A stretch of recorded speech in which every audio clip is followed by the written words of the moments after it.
एक बार फिर से मैं आपका स्वागत करता हूं इस अबंडेंट लाइफ टेलीविजन प्रोग्राम में। दोस्तों, मैं जो संदेश आपको दे रहा हूं वो मेरे YouTube चैनल पर हैं। आप टाइप कर सकते हैं जोसेफ किशोर इंग्लिश और मेरा चैनल खुल जाएगा और मेरे सारे संदेश इंग्लिश में आपके लिए वहां पर उपलब्ध होंगे और आप अपने समय के अनुसार ही आप जा सकते हैं उस YouTube चैनल पर और मेरे संदेशों को सुन सकते हैं। आज के मेरे संदेश का शीर्षक है अपने क्रूस को लेकर चलने में लड़खड़ाना। दोस्तों, हम सब जानते हैं कि वर्तमान में हम लेंट में हैं 40 दिनों तक कि हम मनन करें उन दुखों पर और उस प्रायश्चित पर जो यीशु ने क्रूस पर किया था, उसके पुनरुत्थान पर और उसने जो हमें उद्धार दिया है उस पर भी। ये बहुत ही अद्भुत काम है। यह हमारी मदद करता है कि हम अपने विश्वास और आत्मिक जीवन में बढ़ते जाएं। जैसे हम यीशु मसीह के क्रूस पर मनन करते हैं, हमें ये समझना होगा कि हमारे मसीही जीवन में यीशु मसीह ने हमें दिया है एक क्रूस कि हम उसे लेकर चले। मैं आपके लिए पढ़ रहा हूँ मत्ती अध्याय 16 वचन 24 से।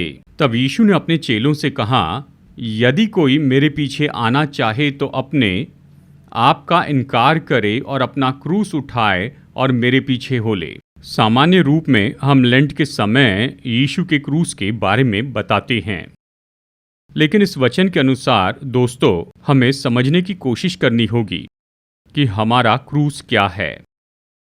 उद्धार तो सच में अपने क्रूस को उठाना है और यीशु के पीछे चलना है। दुर्भाग्यवश इस पर ज्यादा सिखाया नहीं जाता है, यानी मसीह जीवन में क्रूस के बारे में कोई इसके बारे में बात नहीं करता है। लेकिन कितने अद्भुत रीति से यीशु यहाँ बहुत स्पष्ट रूप में कहते हैं इस वचन में, हर कोई जो उद्धार पाना चाहता है उसे मेरे पीछे चलना है। दूसरे शब्दों में उसके पीछे चलना यानी क्रूस उठाना है जो यीशु ने हमें दिया है। अब ये तो सच में बहुत ही महान विषय है जिस पर सिखाना चाहिए सभी चर्च में, सभी प्रचारकों द्वारा और सभी पास्टर के द्वारा। बात तो बहुत ही सरल है। अगर हम अपना क्रूस नहीं उठाते, खुद का इनकार नहीं करते, तो फिर हम यीशु के पीछे नहीं चल रहे हैं। इसका मतलब है हम तो उद्धार के असली बात को ही नहीं समझ पाए हैं। जैसे हम समझते हैं कि लेंट के समय अपने क्रूस को लेकर चले। चलिए अभी प्रेरित पतरस के ही जीवन को देखते हैं। पतरस को भी लेकर चलने के लिए एक क्रूस दिया गया था, जबकि यीशु अपने क्रूस को लेकर चल रहे थे। और जब यीशु स्वर्ग में उठाए गए, पतरस को अपना क्रूस उठाकर चलना था अपने पूरे जीवन भर। जैसे यीशु अपने क्रूस को उठाकर क्रूस की ओर जा रहे थे, तो प्रेरित पतरस उसने अपने क्रूस के बारे में ये बहुत ही महान वचन कहे हैं। मत्ती अध्याय 26 वचन 33 में। इस पर पतरस ने उससे कहा, यदि सब तेरे विषय में ठोकर खाएं तो खाए, परंतु मैं कभी भी ठोकर न खाऊंगा। अवश्य ही पतरस तो अपने क्रूस को समझ गया था। जैसे यीशु अपने क्रूस को उठाकर क्रूस की ओर जा रहे थे, पतरस ने कहा, यीशु, बाकी चेले अपने क्रूस को उठाकर शायद ठोकर खाए तो खाए, लेकिन मैं कभी ठोकर नहीं खाऊंगा। और अगले ही वचन में यीशु ने कहा, पतरस, आज ही रात को मुर्गे के बाग देने के पहले तू मुकर जाएगा। और ऐसे ही हुआ। बिल्कुल पूरे अंत तक, यानी यीशु के क्रूस तक पतरस अपने क्रूस को लेकर चलता गया और ठोकर खाया। अपने क्रूस को लेकर चलते हुए उसने उसने सच में बहुत बड़ी गलतियां की। पर प्यारे दोस्तों, केवल पेंटिकोस्ट के बाद ही जब पतरस ने पवित्र आत्मा की सामर्थ प्राप्त की, वो आगे बढ़कर अपने क्रूस को लेकर चला 100%। और आखिरकार उसने अपनी जान दी शहीद के रूप में यीशु के सुसमाचार के लिए, और उसने स्थापित किया और उसने बढ़ाया और सिखाया मसीही कलीसियाओं में मसीह विश्वासियों को। इस लेंट के समय में हमें खुद से ये पूछना चाहिए, क्या हम उस क्रूस को लेकर चल रहे हैं जिसके लिए यीशु ने हमसे कहा है? दुर्भाग्यवश बहुत से लोग इसके बारे में नहीं जानते हैं और वो उसे लेकर नहीं चल रहे हैं। कितने दुख की बात है। इस संदेश में आइए हम देखते हैं ऐसे 3 तरीके जहां पतरस अपने क्रूस को लेकर चलने में ठोकर खाया। नंबर 1, पतरस अपना क्रूस लेकर चलने में ठोकर खाया अपनी सेवकाई में। मत्ती अध्याय 26 वचन 33 में पतरस कहता है, यीशु, यदि सब तेरे विषय में ठोकर खाएं तो खाएं अपना क्रूस उठाने में, लेकिन जैसे मैं तेरे पीछे चलता हूं तेरे क्रूस की ओर, मैं अपने क्रूस को लेकर चलने में कभी ठोकर नहीं खाऊंगा। मतलब मैं कभी भी ठोकर नहीं खाऊंगा उस सेवकाई में जो तूने मुझे दी है। पतरस में ये बहुत ही अद्भुत समझ थी कि कैसे पतरस एक बहुत ही महत्वपूर्ण भूमिका निभाएगा प्रभु यीशु मसीह की सेवकाई करने में। प्रेरित पतरस प्रभु यीशु मसीह के बारे में इन बहुत ही महान शब्दों में कहता है। मत्ती अध्याय 16 वचन 16 में, शमौन पतरस ने उत्तर दिया, तू जीवित परमेश्वर का पुत्र मसीह है। अब यीशु ने पूछा था अपने सभी चेलों से, तुम्हें क्या लगता है कि मैं कौन हूं? लोग मेरे बारे में क्या कहते हैं? उन्होंने बहुत सी बातें कही, पर यहां पतरस ने कहा, यीशु, तू जीवते परमेश्वर का पुत्र मसीह है। यीशु मसीह पतरस के इस अंगीकार को सुनकर बहुत ही खुश हुए। और वचन 18 में यीशु मसीह इस बात के बारे में बताते हैं कि किस तरह की सेवकाई प्रेरित पतरस यहां पर करेगा। कृपया इस वचन को सुनिए। और मैं भी तुझसे कहता हूं कि तू पतरस है और इस पत्थर पर अपनी कलीसिया बनाऊंगा और अधोलोक के फाटक उस पर प्रबल न होंगे। पतरस, बाकी 12 चेलों में तुम्हारे पास बहुत ही महत्वपूर्ण भूमिका है कि मेरी सेवकाई में तुम इसे करो। तुम वो चट्टान हो जिस पर मैं अपनी कलीसिया बनाऊंगा। केवल उस अंगीकार पर ही नहीं जो तुमने कुछ समय पहले किया था, लेकिन जैसे तुम अपने पूरे जीवन भर क्रूस को लेकर चलते हो, मैं अपनी कलीसिया बनाऊंगा। पतरस इसके लिए सचेत था कि उसे यीशु के लिए चट्टान बनना है, उसकी कलीसिया को बनाने के लिए। और फिर क्या हुआ? बिल्कुल अगले ही पल में पतरस लड़खड़ाया। उसने कभी भी अपने आप को सेवकाई में नहीं जोड़ा जब तक कि यीशु मसीह स्वर्ग में उठाए न जाएं। वो भाग गया। लेकिन पेंटिकोस्ट के बाद में पतरस समझ गया कि नहीं, मुझे यीशु के लिए एक चट्टान होना जरूरी है। सबसे पहले मुझे खड़े होना है, लेकिन जो यीशु के बारे में अंगीकार किया है उसके पूरे जीवन भर, यही तो अंगीकार है, यही तो प्रचार है, यही तो शिक्षा है जो पतरस ने दी। यीशु, तुम मसीह है, जीवित परमेश्वर का पुत्र है। तू परमेश्वर है, तू मसीहा है और साथ ही तू उद्धारक भी है। लेकिन साथ ही पतरस ने केवल अपने क्रूस को ही नहीं उठाया एक चट्टान के रूप में यीशु के लिए उसके अंगीकार के बारे में, लेकिन साथ ही उसने बहुत ही महान सेवकाई की। उसने 2 सुंदर पत्रियां लिखी हैं। उसने जो प्रचार किए थे, जो चमत्कार किए थे प्रेरितों के काम में, बहुत ही अद्भुत बातें हैं। पतरस ने शुरू की कलीसिया बनाई थी, सुंदर रीति से अपने क्रूस को लेकर चला। प्यारे दोस्तों, आइए अभी अपने जीवन को जांच ले। जब यीशु ने कहा, पतरस तू वो चट्टान होगा, जानते हैं, हम सब जो चर्च में उद्धार पाए लोग हैं, हमें यीशु के लिए चट्टान होना चाहिए। हमें वो 2 काम करना है जो पतरस ने किए थे। नंबर 1, चट्टान के रूप में चर्च के अंदर और बाहर संसार में हमें यीशु का अंगीकार करना होगा।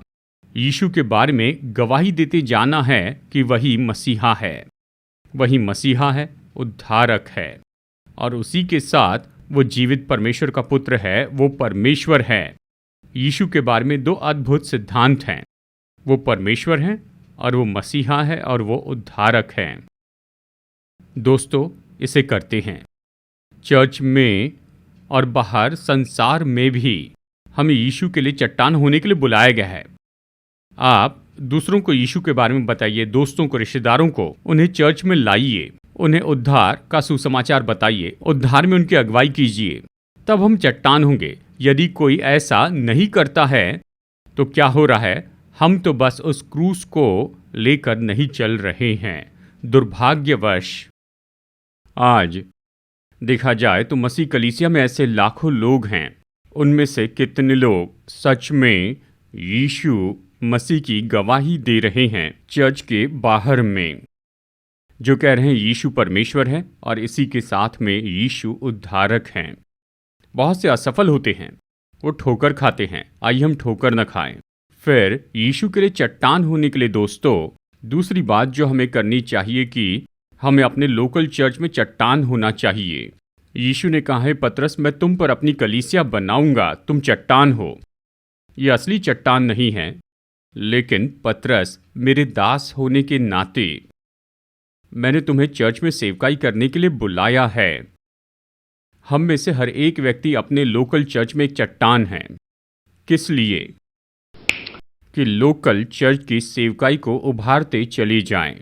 यदि कोई विश्वासी लोकल चर्च की सेवकाई में जुड़ा हुआ नहीं है तो फिर वो व्यक्ति उसके क्रूस को लेकर नहीं चल रहा है, वो यीशु के लिए चट्टान नहीं है। प्यारे दोस्तों, निर्णय लीजिए, लोकल चर्च की सेवकाई में आप जुड़ जाइए। रविवार की आराधना सभा में मदद कीजिए। संगीत की सेवा में आप टैलेंटेड है तो आप ज़रूर मदद कीजिए। संडे स्कूल सेवकाई में, जवानों की सेवकाई में, पुरुषों की सेवकाई में, स्त्रियों की सेवकाई में, उपवास प्रार्थना में, साप्ताहिक प्रार्थना में। हाँ, हम चट्टान हैं, मतलब हमें देना चाहिए कलीसिया के अंदर की सेवकाई में। गौर से सुनिए। नंबर 1 हमारा समय, नंबर 2 हमारी योग्यता, नंबर 3 हमारा खजाना। और यीशु ने इसे बहुत स्पष्ट किया। यदि कोई मेरे पीछे होना चाहता है तो वो अपने आप का इनकार करें, खुद का इनकार करके लोकल चर्च को उन्नति देते चले जाएं। हमें अपने खुद के लिए समय निकालने से इनकार करना होगा और उसे चर्च को देना होगा। हमें अपनी महारत को दुनियावी तरीके से उपयोग करने से इनकार करना होगा। मतलब ये है कि हमें अपनी योग्यता का चर्च में उपयोग करना होगा। नंबर 3 हमें खुद का इनकार करना होगा हमारे खजाने के लिए कि लोकल चर्च की सेवकाई को उन्नति दे, साप्ताहिक भेंटें दें, अपने दशवांश दें सेवकाई में, लोकल चर्च में। जब फसल का समय आता है तो बड़ी भेंट दे। अगर यीशु ने आपको विशेष भेंट दी है तो विशेष ऑफरिंग दें। ये ऑफरिंग चर्च में उपयोग की जाएंगी कि लोकल चर्च को उभारे और लोकल चर्च के द्वारा पूरे संसार में यीशु की घोषणा करें। और दूसरी बात, पतरस अपना क्रूस उठाकर चलने में वो अपने आत्मिक कामों में ठोकर खा रहा था। और ये दिया गया है मत्ती अध्याय 26 वचन 41 में, जागते और प्रार्थना करते रहो कि तुम परीक्षा में न पड़ो। आत्मा तो तैयार है परंतु शरीर दुर्बल है। यहाँ पर संदर्भ है गत्समनी के बाग में प्रभु यीशु मसीह की प्रार्थना। यीशु अपना क्रूस लिए चल रहे थे और उसने बहुत ही अद्भुत ऐसे आत्मिक काम किए उस गत्समनी के बाग में। खास करके कुछ बहुत ही प्रभावी, सामर्थी, दिल से की गई प्रार्थनाएं।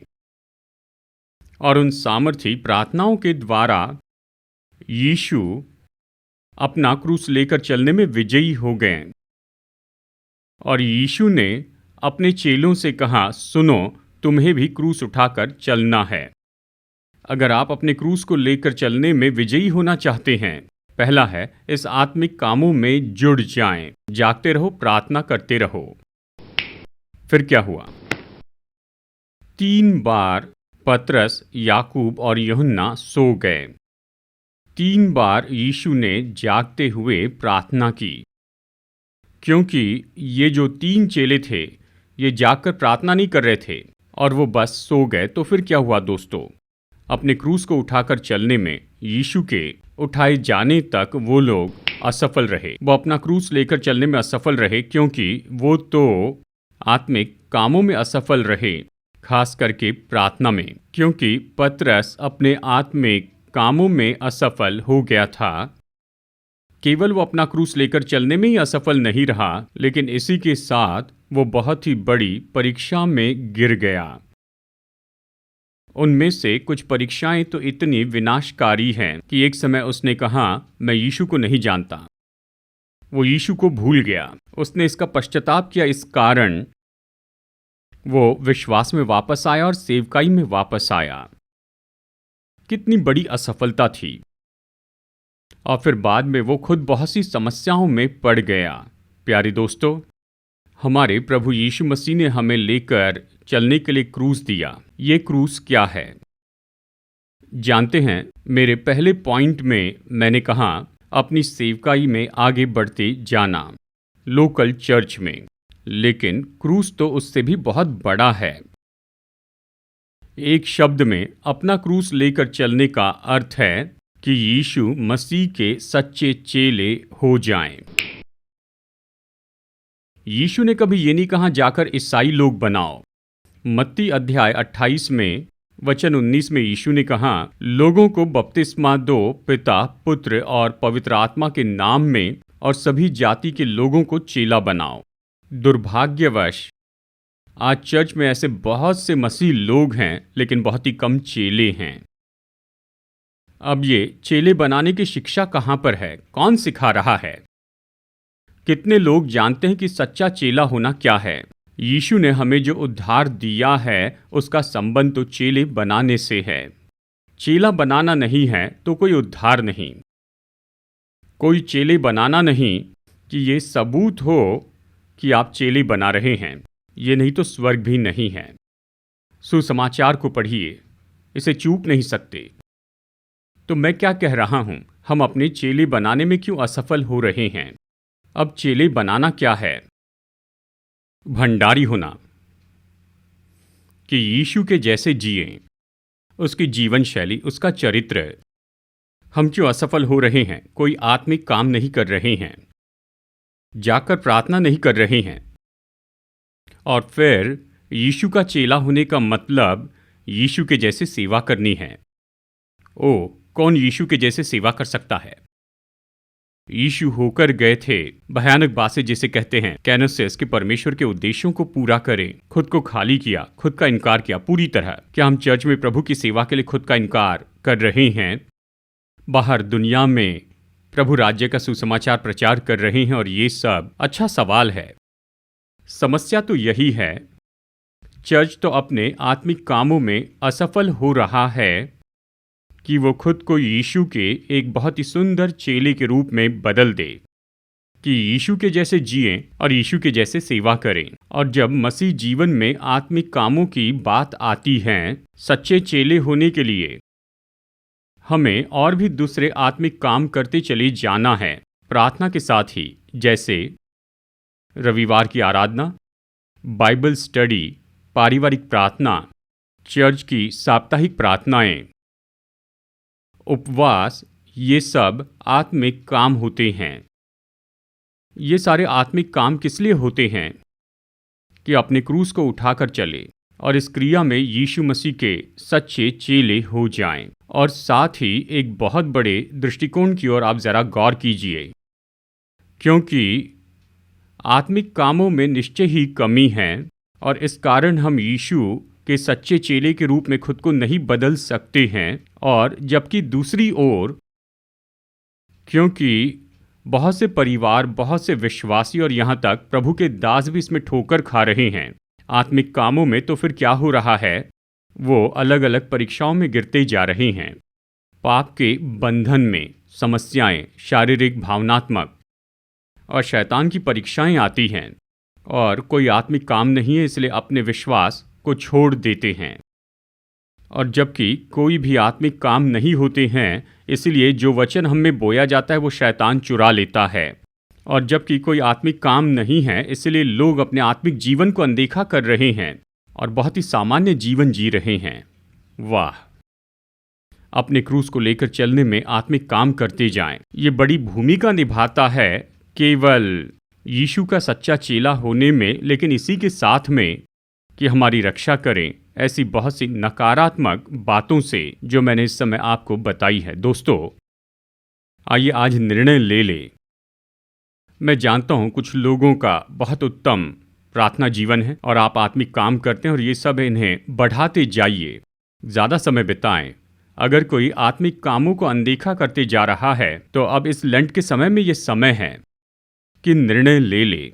हाँ, मैं अपने आत्मिक कामों में बेहतर होते जाऊंगा। प्रार्थना, बाइबल अध्ययन में, प्रार्थना सभा, नियमित आराधना, उपवास और इन सभी में मैं वादा करता हूं कि जैसे हम इसे निरंतर करते जाते हैं तो हम सच में अपने क्रूस को लेकर चल पाएंगे। एक तरफ तो यीशु के सच्चे चेले हो जाएंगे और दूसरी तरफ हम खुद की रक्षा करेंगे बहुत सी नकारात्मक बातों से जो हमेशा हमें परेशान करती हैं, हमारे परिवार को, हमारे विवाह को, हमारी सेवकाई को और हमारी कलीसियाओं को। तीसरी बात, प्रेरित पतरस अपने क्रूस को लेकर चलने में यीशु मसीह की आज्ञाओं को मानने में निश्चयी ठोकर खाते रहा और ये पाया जाता है यूहन्ना अध्याय 14 वचन 23 में। यीशु ने उसको उत्तर दिया, यदि कोई मुझसे प्रेम रखेगा तो वो मेरे वचन को मानेगा और मेरा पिता उससे प्रेम रखेगा और हम उसके साथ आएंगे और उसके साथ वास करेंगे। यहाँ संदर्भ क्या है? यीशु अपने चेलों से बातें कर रहे थे। अवश्य ही वहाँ पर पतरस भी था। उसने कहा, यदि कोई मुझसे प्रेम रखेगा तो वो मेरी आज्ञाओं को मानेगा। क्या हुआ? जब यीशु अपने क्रूस को लेकर चल रहे थे तब प्रेरित पतरस अपना क्रूस उठाने के बजाय वो ठोकर खाया यीशु मसीह की आज्ञाओं को पूरी करने में। यीशु ने चेलों से क्या कहा था? सुनो, क्रूस पर जाने का मेरा मार्ग तो बहुत ही मुश्किल है। वो मेरा मजाक उड़ाएंगे, मुझ पर थूकेंगे, मुझे कोड़े मारेंगे और वो मुझे क्रूस पर चढ़ा देंगे। क्रूस तक जाने में मुझे क्या चाहिए? तुम्हारी मदद चाहिए, तुम्हारा प्रोत्साहन चाहिए। मैं चाहता हूं कि तुम मेरे साथ रहो, यही तो आज्ञा थी। तो उन्होंने क्या किया? उन्होंने उसे तोड़ा। उन सभी ने उस आज्ञा को तोड़ दिया। यूहन्ना तो निश्चय ही देखा गया क्रूस के तले, शायद वो बस आया था, लेकिन यीशु जैसे क्रूस पर लटके थे उसने उसे कभी प्रोत्साहित नहीं किया होगा। दोस्तों, ये तो केवल पेंटिकोस्ट के बाद हुआ। सभी चेले, जिनमें पतरस भी था, 100% यीशु की आज्ञाओं को मानते चले गए और आखिरकार सभी शहीद के रूप में मर गए। हमारे मसीह जीवन में प्यारे दोस्तों, हमारा क्रूस क्या है? हमारा क्रूस यही है कि यीशु की आज्ञाओं को माने और उन्हें पूरा करें, खास करके जो 4 सुसमाचार में है और बाकी नए नियम में और साथ ही पुराने नियम में भी। वही हमारा क्रूस है। यीशु ने उस अद्भुत पहाड़ी उपदेश देने के बाद में उसने अंत में यही कहा, बहुत से हैं जो उस चौड़े मार्ग पर से जाते हैं जो विनाश की ओर ले जाता है, लेकिन उस सकरे मार्ग में जाओ जो जीवन की ओर लेकर जाता है। ये सकरा मार्ग क्या है? उद्धार, जिसमें यीशु की आज्ञाओं को पूरी करते हैं। यह आसान नहीं है। मूल्यांकन कीजिए हर एक व्यक्ति, 4 सुसमाचार पढ़िए। सच में यीशु की कितनी आज्ञाओं का हम पालन कर रहे हैं? 2 तरह की आज्ञाएं हैं। ऐसी आज्ञाएं जो हमें मना करती हैं किसी तरह के पाप करने से, और आज्ञाएं जो हमें कुछ अच्छा करने के लिए कहती है कि कुछ करें। ये 2 आज्ञाएं हैं। तो प्यारे दोस्तों, आइए हम खुद को जांच लें।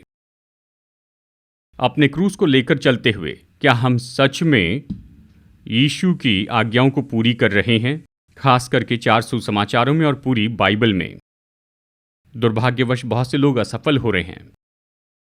तो यीशु यहाँ पर एक क्लू देते हैं कि किस तरह से हम यीशु की आज्ञाओं को मान सकते हैं। ये बहुत सुंदर हैं। उसने कहा, यदि कोई मुझसे प्रेम करता है, मुझसे प्रेम रखोगे तो मेरी आज्ञाओं को पूरी करोगे। वाह! ये सच है, जब हम किसी से प्रेम करते हैं तो वो जो भी कहते हैं हम उसे करते हैं। तो ये वही बात है, यीशु से प्रेम करते हैं तो उसकी आज्ञाओं को मानना होगा। तो प्यारे दोस्तों, इस लेंट के समय अपने जीवन को जांच लें। क्या यीशु की आज्ञाओं को मानते हुए अपना क्रूस लेकर चल रहे हैं? ऐसा करने के लिए आइए पवित्र आत्मा की मदद मांगते हैं। हम जितना ज़्यादा यीशु से प्रेम करेंगे और उसकी आज्ञाओं को मानेंगे, तो यीशु यहाँ दो बहुत ही अद्भुत आशीषें देते हैं। उसने कहा, यदि मुझसे प्रेम रखोगे और मेरे वचन को मानोगे तो मेरा पिता तुमसे प्रेम रखेगा। हमें और क्या चाहिए कि पिता हमसे प्रेम रखें? हमारे परिवार से, हमारे बच्चों से, हमारी सेवकाई से, हमारे चर्च से हमें सब मिलेगा।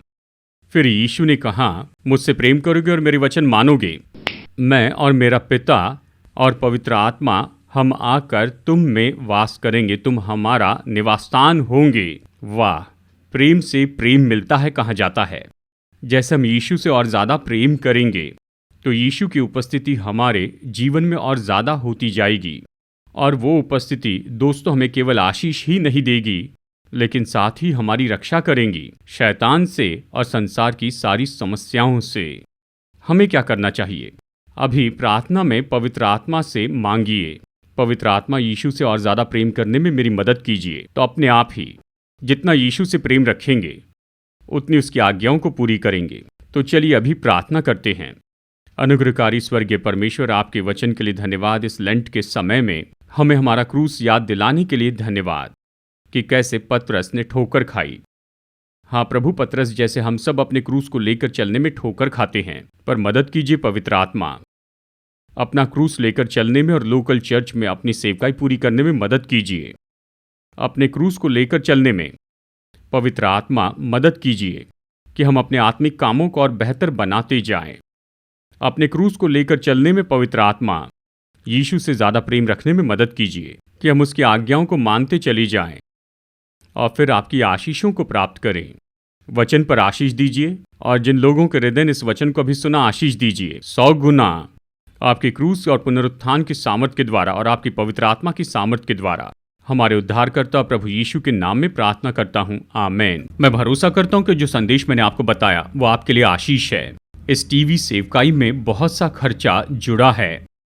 अगर पवित्र आत्मा आपकी अगुवाई करता है कि हमें योगदान दें, तो स्क्रीन पर दिए हुए इस QR कोड को नोट कीजिए, इसकी तस्वीर लीजिए और आप अपने डोनेशन ऑनलाइन भेज सकते हैं। साथ ही नोट कीजिए ऑनलाइन बैंक डिटेल्स जो स्क्रीन पर दिए गए हैं। आप अपनी भेंट राशि इसके द्वारा भी भेज सकते हैं। आप में से कुछ लोग पुराने तरीके का उपयोग करना चाहते हैं तो आप मनी ऑर्डर से भेज सकते हैं। कृपया हमारा एड्रेस नोट कीजिए, abundant life 153 3RT Vijayanagar colony, Hyderabad 50057, Telangana, India. तो आइए बेनेडिक्शन के लिए सिर झुकाते हैं। अब हमारे प्रभु यीशु मसीह का अनुग्रह, परमेश्वर का प्रेम और पवित्र आत्मा की संगति आपके साथ बनी रहे, आपके परिवार के साथ, आप जो करते हैं आपके कामों में अब से लेकर सदा तक बनी रहे। आमेन।